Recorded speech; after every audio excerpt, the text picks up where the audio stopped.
I'll start. I was raised on a farm in Montague County, and before I went in, my dad take me off to the side, and he said, now for 18 years, I raised you how you're supposed to live and what you're supposed to do. Now it's up to you to do what I taught you to do. And I did. When I went over there, I lived so much different than the other guys in, when taking basic training in Fort Knox, Kentucky. This guy come to me, walked in front of me, and he said, you won't be in here 6 months. You're going to be drinking, gambling, smoking, run around with any old gal and have something to do with you. I said, I'm raised better than that. So he went on, and I couldn't go off a base because them guys went to the bars, and that was not my thing. So I stayed on base, and then when we got through basic training and left on a ship going overseas, he walked in front of me, and I said, I haven't started what you said I would do. He said, you will when you get overseas. I said, you know, I've seen guys that come from overseas that their nerves went all to pieces. You don't know what you're going to do when you get in combat because your nerves. So I was the first battle that I was in after I got overseas. We landed in Le Havre, France.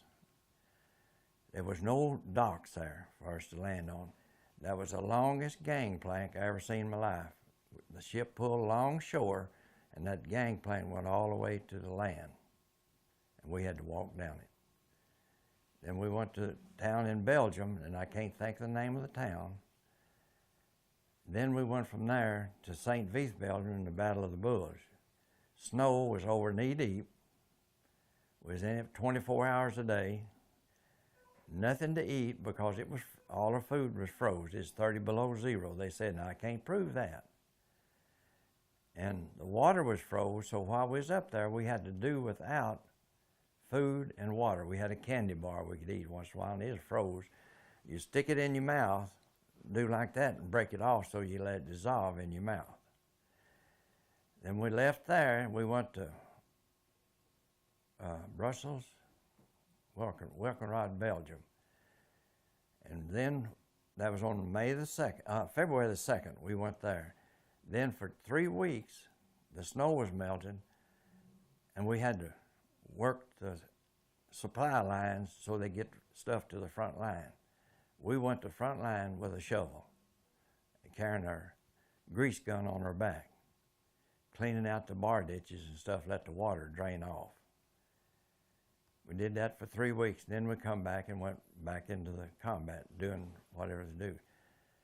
And the German people was good to us, the civilians. Something happened to our tank, and we had to take it back to ordnance. And there was new tanks was coming out after the 15th of March. So they said, we don't want to give you an old tank like you got. We want to give you the new one. Said, you see that medium tank sitting there with a bulldozer blade on it? It's a Sherman tank. Take it to the front line. I don't remember the town. We got up there about 1 o'clock at night, and they didn't tighten up one nut on a wedge bolt real tight. They'd come out, and the track did like that as far as we could go.